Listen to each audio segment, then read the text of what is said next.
Nik esango nuke bi bloke importante daudela, bata da igual ohikoenak edo denbora gehiago daramatenak gure gizartean, ez edo gure bizitzan, eta dira depresio kontuak, antsiedadeak, fobiak, horrelakoak. Gero, beste batzuk garatu izan dira, eta dira gehiago igual kontsumoarekin edo adikzioekin loturikoak, bai kontsumoak drogekin, orain berriki gainera pantailekin arazo handiak dituztenak. Horiek izango lirateke bi bloke handienak, eta horien artean larriena noski, eta nik uste gizartean ardura handiena sortzen duena suizidioaren kontua, ez? Hori hala ere egoera estremo bat da, eta nerabeen artean oso portzentaia txikiak dauka. Ni jarriko nuke batez ere fokoa depresio eta antsiedadeko modako nahasmenduan eta adikzioetan, bai drogekiko edo bai pantailekiko edo erosketak eta bestelako obsesioak sortzen dituzten nahasmenduekin, ez? Ni joango nintzateke igual blokez bloke, ez? Antsiedadearekin nahiko ongi erabiltzen dugu eta depresioarekin batzutan oso erraz erabiltzen dugun hitz bata eta igual egoera konkretu batekin dauka harreman gehiago, ze depresioaz hitz egiteko izan behar dugu, denbora luzean gertatzen den zerbait. Adikzioetaz, agian hor igual egiten duguna da gutxiegi erabili, askotan normalizatzen ditugu batez ere pantailekiko adikzioak edo drogekiko. Askotan ez dugulako nahi ikusi arazo bat daukagula eta oso zaila delako bertan sartzea. Antsiedadarekin bai, hori oso ongi erabiltzen dugula, depresioarekin agian gehiago eta gainera nerabezaroaren etaparen barruan badaude sintoma asko konfunditu daitezkenak, baina ez da depresio bat, eta adikzioekin agian gehiago erabili beharko genuke.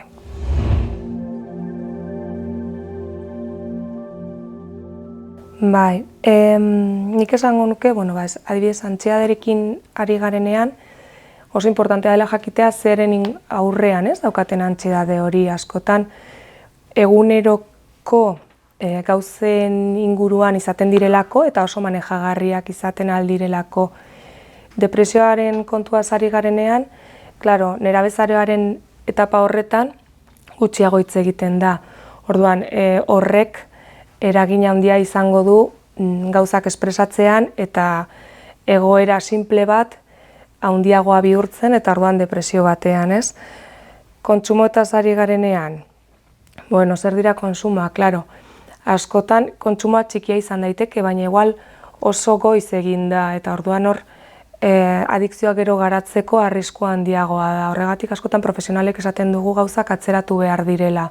Buruan dauden mekanismoek sortuko dituztelako gero agian adikzio horiek, ez? Bai alkoholaz ari garela, bai beste kontsumoetaz, edo bai pantailetaz ere, ez? Nola ikusten dugun askotan haur txiki asko pantailekin, eta horrek sortzen dituen mekanismoak buruan gero sortuko ditu arazoak. Gero eta gehiago egon egoera horretan, orduan eta buruak gehiago ikasiko du hori normaltasunez bizitzen, eta azkenean agian hori gabe bizitzen ez dakiela, ez?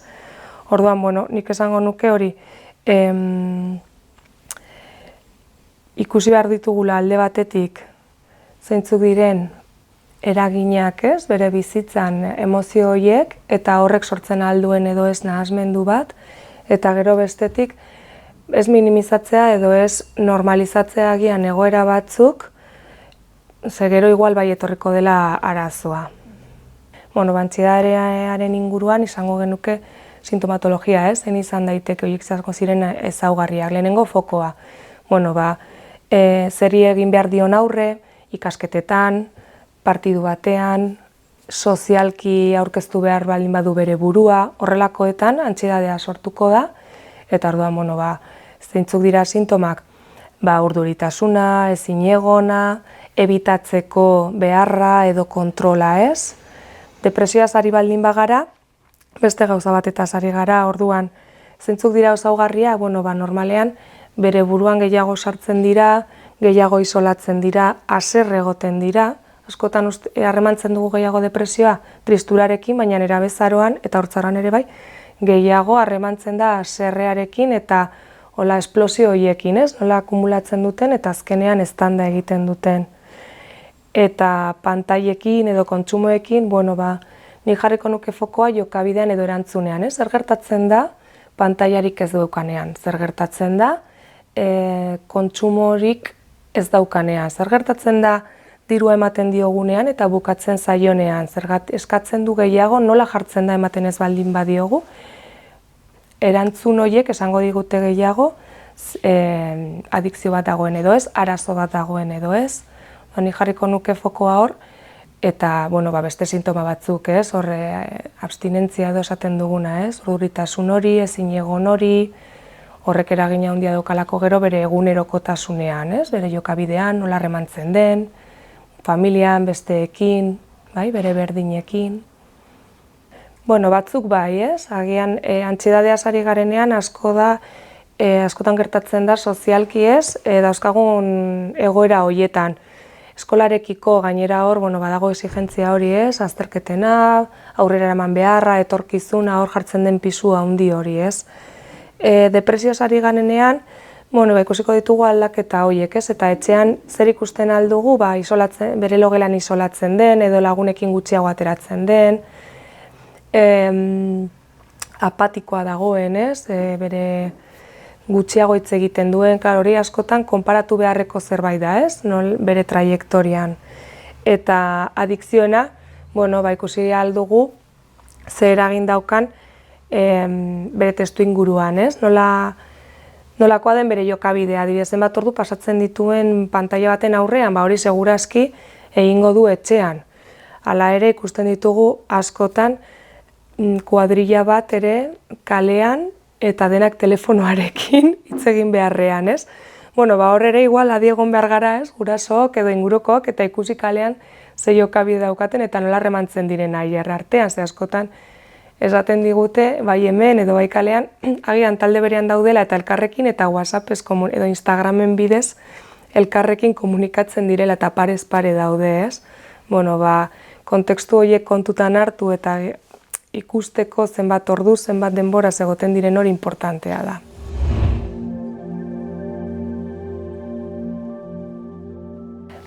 Nik hemen jarriko nituzke igual 3 alor, ez, desberdintzeko. Bata da familiaren alorra, bestea da eskola, oso importantea delako, eta gizartea, eta bestea da komunikabideak, ez.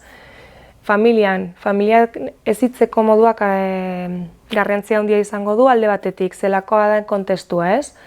Kontekstu egoki bat da, funtzionala, indarkeria dago, kontestu horretan, nola ezitzen ditugu pertsona hauek edo aurra hauek edo gazteak, ez? Zurruntasunean, malgutasunean, ze arau, ze limite jartzen ditugu, horiek guztiak eragingo dute bere garapenean eta arazoi aurre egiteko. Emozioak ere arazo baten moduan hartzen alditugu, ez? Nola egingo dut aurre emozio desegoki bati edo arazo konkretu bati. Horrek handitu edo gutxituko du.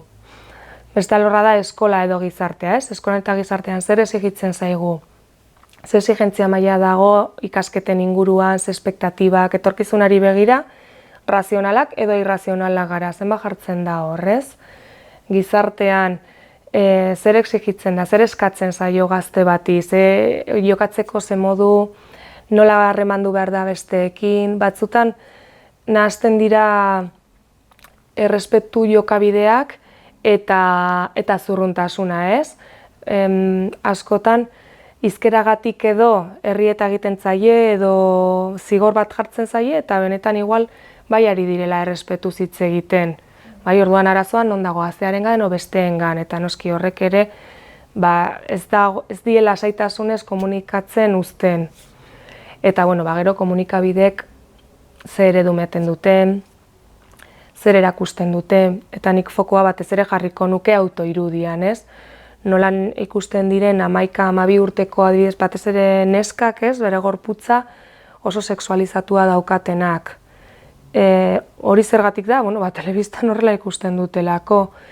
Mutilek ere bai, ez? Gainera sartu dira, igual neskak garrantzi gutxiago eman beharrean, orain hasi dira mutilak garrantzi gehiago ematen. Janzteko moduan, hilean nola ematen duten, indartsu egotearena, nola eskatzen duten gero eta gazteago, gimnasiora adibidez joateko aukera, ez? Pesak eta barre egiteko eta hor araudi bat dago, Eta gurasoek baimentzen dituzte gazte hauek gimnasiora joaten, eta ez dakit benetan zer egiten duten hor barruan edo nola manejatzen duten egoera hau. Orduan, kontekstu haiek oso importanteak iruditzen zaizkit, azaltzeko zergatik garatzen dituzten arazo batzuk edo besteak gazteek, ez? Familian nola hezitzen den, gizartean eta eskolan zer exijitzen zaien, eta komunikabideek ze irudi ematen duten gazteen aurrean, ez? Egoerak anitzak izan daitezke, nik esango nuke, familia barnean zurruntasuna indarkeria mota bat da, bai, egoera hauek autoritarismoa, ez, nola egiten duten edo guraso hauek, demokratikoagoak diren edo ez, orduan hor ja, frustrazioa eta lantzeko edo aurre egiteko zailtasun gehiago izango dituzte, eta horrek sortuko ditu antsietatearekin edo depresioarekin harremandutako egoerak, ez? Eskolan, nola askotan etortzen diren esanez, ez dakizen nota behar dutela, bestela ezingo direla ez dakizein ikasketetan sartu, eta orduan ez dutela etorkizunik ikusten, esagerazio hauek, ez? Kontrola, gizarte honen kontrol beharra azkenean barneratzen dute, eta orduan gero edozein egoeraren aurrean besteekin harremantzeko ikasketetan, kiroletan ere bai, hor ere oso exigentzia maila altua dago, kontrol egoera asko, edo kontrolatzeko beharra duten egoera askori egin behar diote aurre, eta klaro, horre gero sortuko ditu berriro, antsiedadea, frustrazioa, obsesioak, eta gero eta gehiago garatu orduan eta nahasmendu larriagoak sortzen aldituzte, ez? Eta gero beste batzuk dira, beraien arteko harremanak, nolakoak diren, askotan esaten dugun bullyinga edo horrelako egoeretan, errealitate bat da, askotan gainera gutxiezten dugu, ez? Haien sentsazioa, sentimendua edo minimizatzen dugu jasotzen dituzten jokabide asko, eta horrek eragingo duena da, erantzunik ez egotea ingurutik, ez jakitea pertsona horrek ere, zer egin behar duen horrelako egoera batean ez dizkigulako baliabiderik emango, eta orduan sortuko dira beste arazoak, ez? Nik fokoa jarriko nuke gehiago, zein baliabide dituen gazte honek gauza horiei aurre egiteko, eta ez gehiago igual egoeran bertan, ez? Lehena azalduan bezala, ez? Igual zentratu behar gara askoz ere gehiago ezagupenean, pertsona horren ezagupenean, nola jokatu izan du orain arte, sozialagoa izan da, kirola egin du, ikasketetan, ezakizera askotan zentratzen gara gauza objektiboetan, ez? Nota jaitsi ditu, edo pantailekin ez dakizen bat ordu ematen ditu. Hori ja bukaera da, hori ja daukagu arazoa integratuta orduan. Horren aurretik, ze beste jokabide aldaketak egiten joan izan da, ez? Adibidez, gero eta gutxiago geratu da lagunekin, edo gero eta gutxiago jaten du, adibidez. Arropan aldaketak egin ditu, gero eta arropa zabalogo jartzen du, orduan zer dauka bere gorputzarekin arazoren bat. Aldaketak, ez? Aldaketak ematen direnean ikusi behar dugu aldaketa horiek positiboak edo negatiboak diren zerbait evolutiboa, ez? Bere pertsonan edo izan den, edo egiten ari dena den ebitatzea, kontrolatzea, estaltzea eta horrelakoak, ez? Edo aldaketa horiek onuragarriak diren edo ez, batzutan ere, ez da inoiz atera eta orain ateratzen hasi da eta orain dago beti kalean. Eta oso ongi pasatzen du, eta ikusi duzu norekin ateratzen den eta nola etortzen da, kontsumorik dago, fijatu zara edo ateratzen hasi denez eta sozializatzen eta horrek errefortzu oso positiboa duenez ja beste guztia alde batera utziko dugu. Kontutan hartzea aldaketa horiek, ez? Ez heltzeko egoera larrian gaudenean ja zer egin ez jakitera, ez?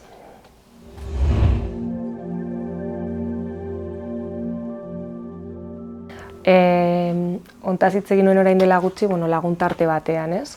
Oso argi izan behar dugula, emozio nahasmenduak sortuko direla. Prebentzioa nondik dator?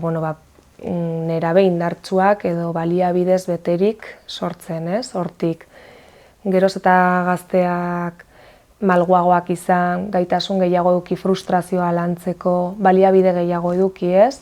Zer rekurtso daude, norengana jo dezaket, konfidantza, ez? Konfidantza sortu behar dugu, zigorretik edo ziketa punitibotik, ez? Ari baldin bagara oso zaila izango da gero gazte hori gurasoengana hurbiltzea eta arazo bat duela esatea, ez? Orduan, prebentzioa hortik dator. Baliabideak eman, emozioak manejatzeko gaitasunak eman, baliabide fisikoak eman, ez? Zer behar duzu honi aurre egiteko. Adibidez, arazo bat daukat, ez dakit oso gaizki pasatzen dute eskolan edo institutoan besteen aurrean hitz egiteko, eta zer behar duzu, nork erakusten aldizu hori egiten edo zer baliabideak batez ere dira prebentziorako oinarria. Ez baldin baditu, ezin izango du aurre egin arazo bati, eta orduan hor korapiloak sortuko dira, akumulazioa eta azkenean orduan bai nahasmendu batean aurkitu gaitezkela.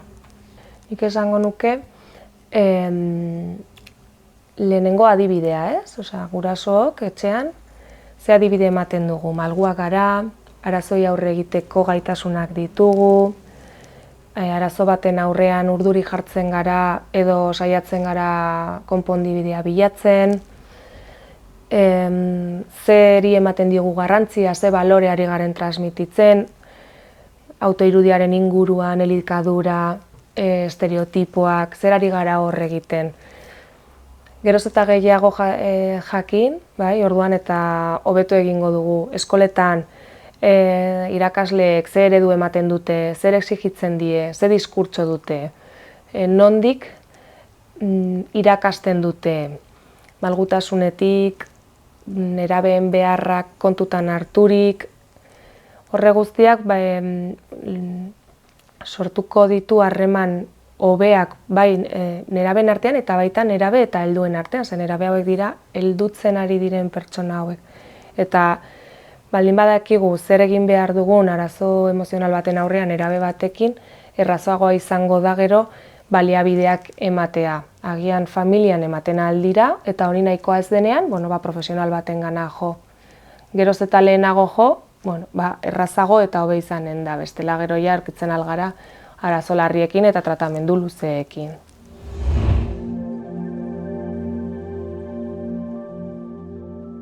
Nerabezaroaz ari garenez, alde batetik izango zen familia barnean ze ondorio egongo diren, orduan binkulazio horiek nola egin dira gaur arte. Eta orduan horrek eragingo du norengana hurbildu edo banatuko naiz, ez? Familia barnean ez baldin badago funtzionaltasun nahiko on bat, berak ere funtzionatuko du helduak bezala. Orduan, egitura bat ez baldin badago, desorden bat sortuko da ere nerabe honekiko, eta orduan agian ez baldin badago oreka bat elikaduran adibidez, gero igual elikadurarekin harremandutako nahasmenduak sortzen aldira. Ez baldin badago erramientarik eman dena, ez, baliabiderik gazte honendako, arazo emozionalak edo pertsonalak saiesteko edo aurre egiteko, orduan arazoak larrituko zaizkio eta orduan askotan gainera adin eremu honetan batez ere depresioarekin harremandutakoak edo fobiekin, ze batzutan zerbait gertatu izan zaie, kontatzen dute, oso garrantzi gutxi ematen zaie eta gero aurkitzen gara fobia batekin eta ezin da kalera atera edo ezin da eskolara joan edo bizitzako beste gauza normal batzuk ezin ditu egin. Beste aldetik beste ondorio, pantailekin eta ari garenean estremora joaten baldin bagara, gero jokuan edo sartzea, ez? Hainbeste denbora eta hainbeste iragarki daude pantailetan, jokuetan eta beste adikzio mota batzuetan bukatzen ahal direla, ez? Eta horrek, arazo oso larriak sortzen ditu familien barnean. Beste ondorioak, gorputzarekiko, ez? Ez baldin badaukagu heziketa egoki bat horren inguruan, onartzen baldin baditugu estereotipoak eta sortuko dira gorputzarekin harremandutako nahasmenduak elikadurarekin, autoirudia, arropak, horrelakoak eta horrek gero arazoak ekartzen ditu bai bere berdinekin, bai bere familiarekin eta bai bere autoestimarekin, ez? Bueltatzen gara gauza berdinera, ez? Ondorioak izango dira proportzionalak. Geroz eta gazte hauek baliabide gehiago eduki, pentsamendu sanoagoak, malguagoak izan, orduan eta hobeto ezituko dira eta ondorioak izango dira gutxiago. Azkenean egia da, gizarte honetan bizi direla eta kanpotik exigituko zaiela. Ikusten dugunean nola sistema honetan ebaluatzen dena froga batean, edo egoera konkretu batean, edo besteekiko beti ze jokabide mota izan behar duzun. Orduan, horri nola aurre egin da importanteena ondorioak geroz eta txikiagoak izateko, ez? Afekzio arinak nik esango nuke gauza konkretuetan gertatzen direnak direla, bai? Adibidez, azterketak egiteko arazo bat daukat, edo egoera sozial konkretu batean, horiek gainera askotan etxean lantzen dira, eta ez dago arazorik, edo eskolan lantzen dira, eta pauta konkretu batzuekin edo laguntza batekin ingurukoengatik konpontzen aldira erraz gainera. Orduan, normalean, gaitasuna daukagu gainera arazo txikiei aurre egiteko, eta denboran hori motzak izan behar direla kontutan izan behar dugu, bai? Bestela ja beste gauza batetaz ari gara. Baina nahasmendu bat sortu denean, ez? Depresio bat, antsiedadearekin harremandutakoak, fobia bat, obsesiboki, ez? Zerbaitekin egotea, eta hor bai gomendatzen dela profesional batekin egotea, zeia tratamendua desberdina da, eta behar gehiago ditu. Geroz eta lehenago joan ere gainera hobeto, bai? Geroz eta integratuago egon nahasmendua, orduan eta zailagoa izanen da behar gehiago dituelako, orduan askotan atzeratze edo ukatze hauek izaten dira ondorio larriak sortzen dituztenak, ez? Baliabideak eman beharrean, pertsona hori gauza desberdinekin hornitzeaz egin beharrean, uzten dugu hor, eta orduan azkenean ja dauzkagu ondorio larriak. Oso larriak izango lirateke ja, bere buruarekiko, ja ez bakarrik psikologikoki mina ematen dituztenak, baizik eta fisikoki ere bai, ez? Elikadurarekin harremandutako nahasteak oso importanteak dira, ez bakarrik autoestimarekiko ere bai, noski, baizik eta denbora luzea mantentzen badira fisikoki eragina daukalako, eta horrek gero mediku batek ere kontrolatu beharreko zerbait izango litzateke. Depresioaz ari garenean, estremoena suizidioaren kontua izango zen, ez? Bere buruaz beste egiteko ideia hauek. Hemen, guk gure alorretik ez, desberdintzen ditugu bi fase, ez? Bata da, pentsatzea, hiltzeko gogoa dudala edo heriotza modu bat izango litzatekela, ez? Egoera horrekin bukatzeko, eta beste bat da, inkluso pentsatzea nola egingo nukeen. Orduan diskurtsoan adi egon behar gara horrekin, ez? Zer esaten da? Zer ari da esaten? Bere honekin bukatu nahi duela edo zerbait esplizito ari da esaten? Esaten ari da nola egingo lukeen?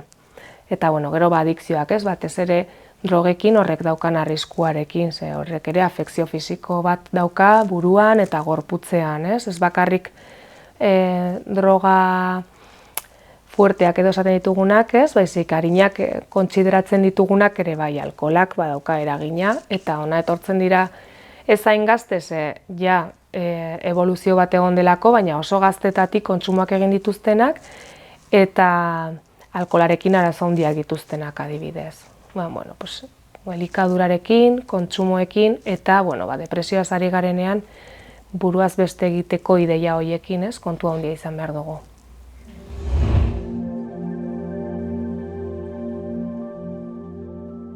Profesionalak, ez? Erabakiko du zein den tratamendurik egokiena. Gaur egun gainera oso espezializatuak gaude, orduan arazoaren arabera egokiagoa den zerbitzu batera joatea oso gomendagarria da. Adikzioetaz ari baldin bagara, elkarteak daude horretarako. Doluaz ari baldin bagara, elkarteak daude horretarako, elikaduraz, eta oso importantea da jakitea nora eramaten dugun gure gaztea, eta profesional horrek erabiltzen dituen bai terapia motak, tratamenduak edo teknikak, profesional artean bateratua egotea eta oinarri bat edukitzea, ez eramatea edozein tokitara. Bai, noski, eta horregatik jakin behar dugu lehenengo zein dek diagnostikoa, ez? Askotan etortzen zaizkigu eta agian demanda izaten da oso gaizkidoa ikasketetan, eta orduan nik galdetzen dio zer kontsumitzen duen eta oso kontsumo altuak ditu. Edo nik galdetzen diot gurasoei zenbat ordu ematen dituen pantaila baten aurrean eta ez daki esaten ere. Orduan, tratamendua zentratuko da nahasmenduaren arabera. Eta horretarako talde integralak behar baldin badira edo profesionalen artean koordinazio bat behar baldin bada, oso importantea da egitea. Baldin badauka fobia bat, agian psikologo batekin nahikoa da. Adikzio bat baldin badauka eta medikazio bat behar baldin badu, koordinazioa oso importantea da eta errekonozimendua horretarako. Baldin bada jokoan sartu dela eta diruarekin arazo bat daukagula, hor, profesionalak sartu behar dira eta familiaren implikazioa beharrezkoa da eta, tratamendua izanen da nahasmenduaren arabera eta bertan parte hartuko duten pertsonek ere bai horren araberakoa izanen da. Askotan etortzen dira oso gauza puntualetan eta egia da, gazteen burua, helduena baino askoz ere malguagoa dela eta errazagoa orduan. Fobia bat daukat azterketa baten aurrean. Gidatzeko karneta adibidez etortzen dira eta zailtasun handiak ditut honetarako edo batzutan etortzen dira arazo arinekin egia da, adibidez neskak eta gero hausnartzen hasten zara eta ikusten duzu arazoak dauzkatela afektibitatearekin edo askotan beste generoarekin, mutilekin eta horrela. Arina baldin bada eta oso konkretua baldin bada oso erraza da tratamendua normalean eta saio gutxirekin aurre egiten aldie. Arazoa larria denean, tratamendu konkretua behar dira, orduan esaten duguna, ebaluaketa ongi egin behar da, eta nonbaitera deribatu behar baldin bada ongi egin behar da deribazio hori. Zergatik, ez baldin badugu diagnostiko egoki bat egiten eta oinarritzen baldin bagara bakarrik gurasoek edo berak esaten duenarekin eta ez baldin badugu hausnarketa sakona egiten, igual ez dugu ikusten benetan obsesiboki eta kontzipoltziboki gauzak egiten ari dela, bakarrik urduri dagoelako esaten digulako, ez dugu ikusten agian buruaz beste egiteko ideiak dituela, orduan, oso importantea da profesional eta profesional egokiak egitea tratamendua batez ere larriak direnean, eta bertan gainera ikasiko ditulako gauza pila bat helduaroarekiko edo bizitzarekiko, berriro ez garatzeko edo garatzen baldin badu aurre egiteko, edo ikasteko. Oso larria denean esan duguna profesionalak, eta zerbait berria esateagatik agian, ikusten aldugu ere zerbitzu publikoetatik nola sortu diren beste dinamika batzuk edo beste proiektu batzuk, adibidez bullying ematen baldin bada eskola, nola aktibatzen den protokolo bat hezkuntza departamentutik, edo emergentzietik, larrialdietatik, suizidioak daudenean, edo eman behar baldin badira, edo baldin badago ideiaren bat gertatuko dena, nola dagoen ere profesional talde bat horretan aditua dena. Oso importantea izan da horrelako talde espezializatuak sortzea hori ekiditeko eta horri aurre egiteko modu efikaz batean,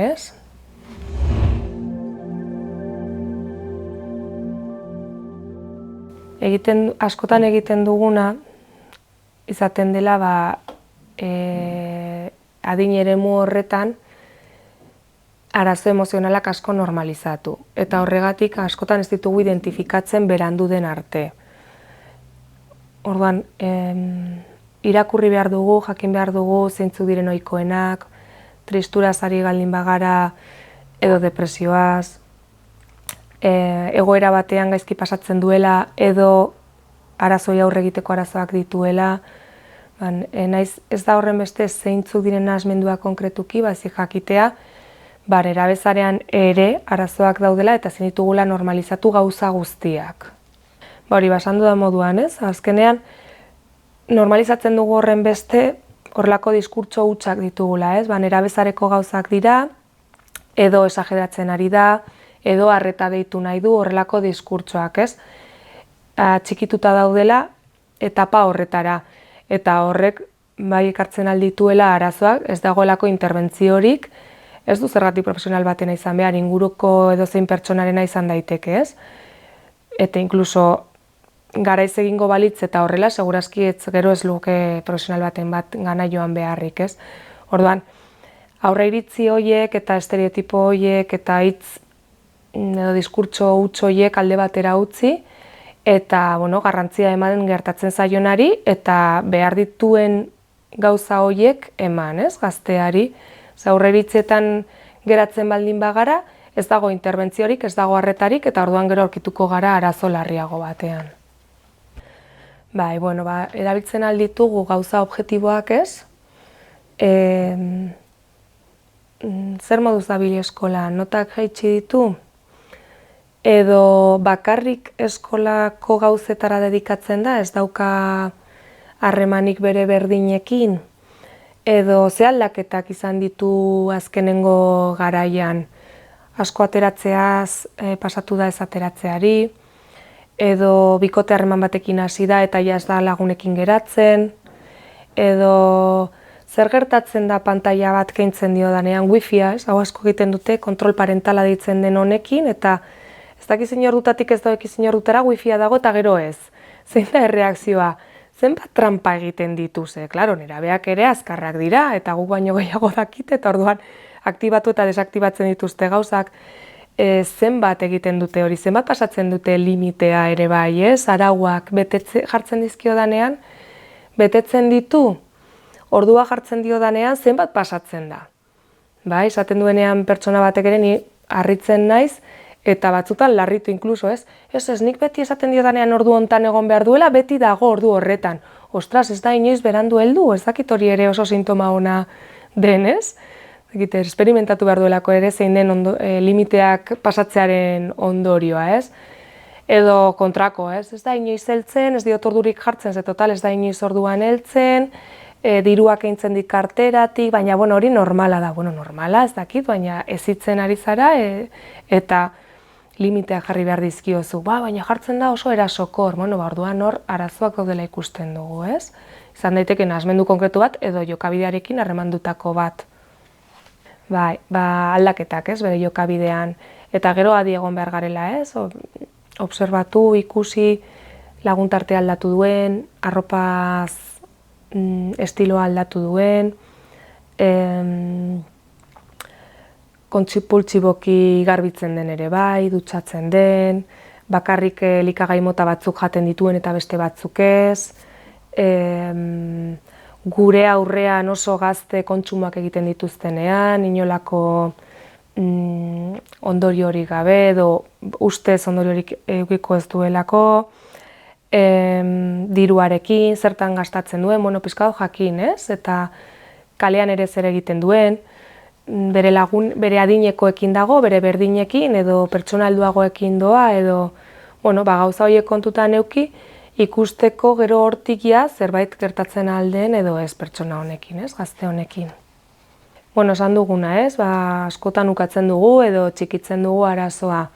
Zer gertatuko da? Balikatuko dela, sistema bere barnean, adikzio bat baldin bada, gero eta adikzioa handiagoa izanen da, eta agian adikzio mota gehiago izanen ditu. Gorputzarekin arazoa baldin badu, agian gero elikadurarekin harremandutako arazoak izanen ditu. Antsiedadea baldin bada da, agian gero loarekin ere arazoak izanen ditu. Eta orduan gauetan ez dakigu zer egin, eta orduan pantailekin hasiko da, eta bukle batean sartzen alda, eta orduan bai arazo bat eduki eta profesional baten gana jo beharra, ez? Osasun mentala hobetzeko baliabidez hornitu behar dugu, ez? Adibidez, eskolatan oso gauza politak egiten dituzte gaur egun emozioekin, harremandutako ikaspenean, autorregulazioarekin, batez ere gizartean ematen diren arazo sozialekin ere informazioa ematen die, bullyinga, zer den. Gero, Oso asko indartu da hau COVID-a dela eta komunikabideetan eta arazoak identifikatzen, zer egiten alduzun, antsiedaderaren aurrean, fobiaren aurrean, horrelakoekin, ez? Orduan, geroz eta informazio gehiago eman, zer egin jakiten baldin badute, hobeto eramango dute eta osasun mentala sanoago izanen da. Eta gero, kognitiboki, ez? Zer ari gara erakusten, ze baloretan ari garen hezitzen pertsona hau, ze malgutasuna dauka, arazoi aurre egiteko zenbat rekurso dituen, horrek guztiak egingo du pertsona hori psikologikoki indartsuago egotea, eta harreman sozialako hobeto izatea, harreman afektiboak, familiarrak eta osasun mentala hobetuko da, ez, alde hortatik. Nik esango nuke, nerabezaroaz ari garela, etapa horretan,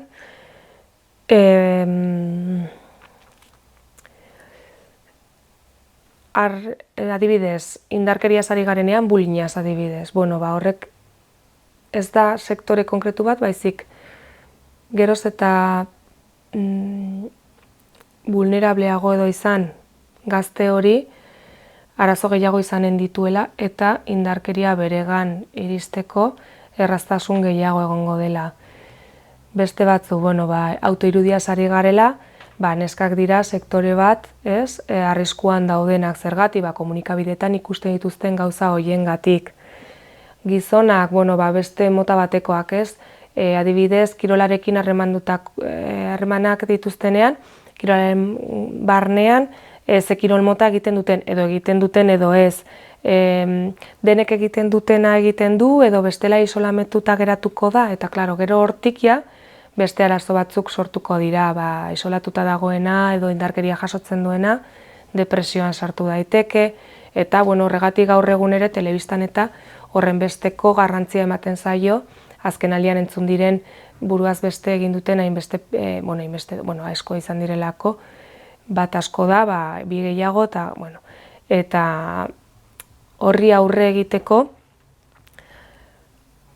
jarraibide batzuk izan behar ditugu, ez? Nola hezitu, neska baldin bada ze mezu emango diogun, mutia baldin bada zein emango diogun, indarkeria jasotzen baldin badago zer esango diogun, nola babestu, indarkeria sortzen ari baldin bada edo begiratzen ari baldin bada eta ez baldin badu ezer egiten, horiek guztiak eragingo du berdintasun gehiago egotea gazteen artean, eta orduan, gertatzen dena ja beste arazoengatik izatea eta ez haien arteko harremanengatik.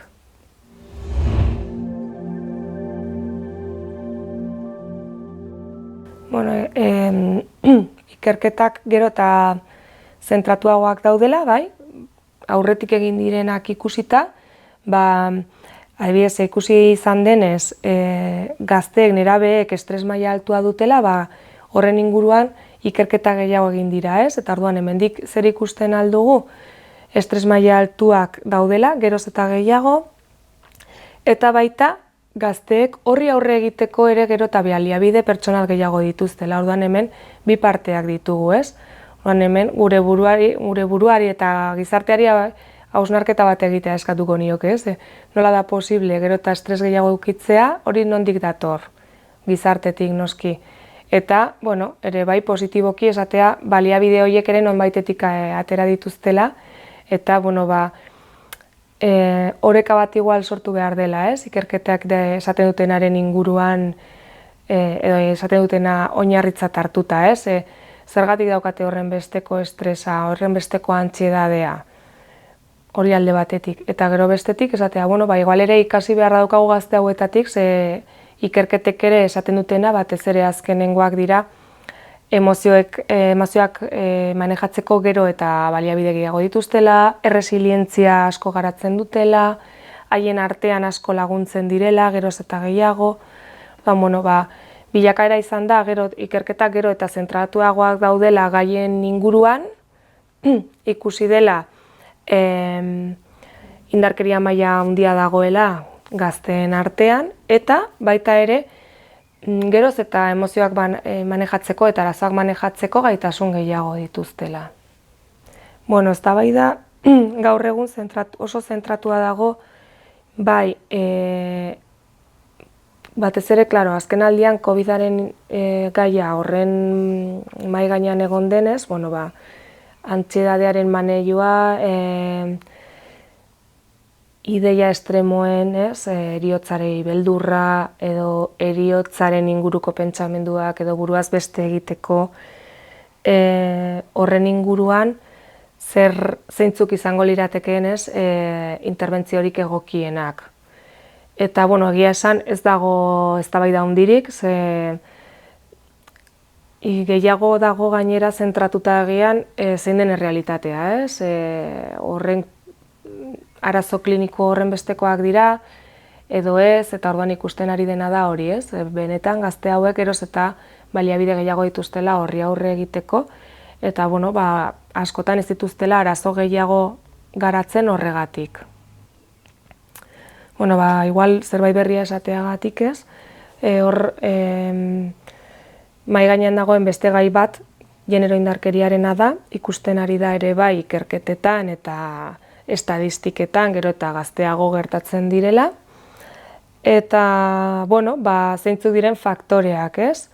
Bueno, gazteengan ikusten ditugun arrisku faktoreak izaten dira familia barnean gertatzen den indarkeria edo ez, komunikabideetan zein den eredua, pornografia gero eta gehiago dagoela eta gero eta indarkeria gehiago dagoela hor eta oso aksesible dagoela gazteendako.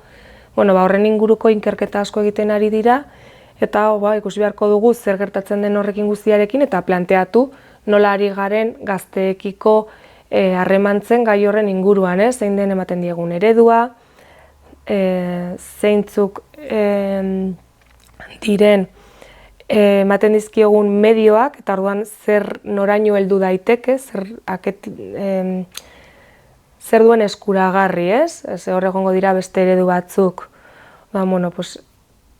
Orain mahai gainean jartzen ari den gai bat hori da, ikusirik zenbat salaketa dauden gazteen artean, edo zenbat neskek jasalatzen dituzten genero edo sexu indarkeriaren inguruko arazoen inguruan, ikerketak ari dira jartzen hori mahai gainean zer egin daukan pornografia gazte hauengan eta ze praktika sexualak dituzten, nola ari diren asko aurreratzen praktika hauek adinean, eta bar, ez?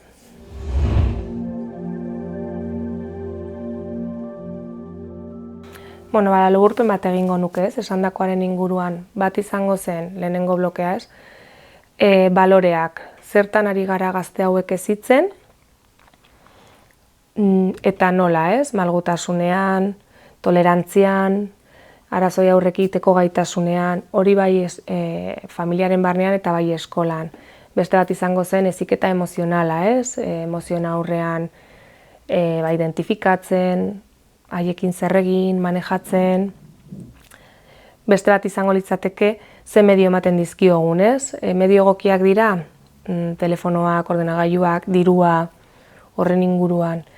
Eta azkena izango zen, beldurrik ez izatea, gaztek ere arazoak dituzte eta gauzak ez atzeratzea eta profesional batengana jo behar baldin bada, askotan gaztek orain gaur egun eskatzen dute, argi eta garbi esaten dute psikologo batengana joan nahi dutela. Eskaera hori kontuan hartzea eta erantzun bat ematea.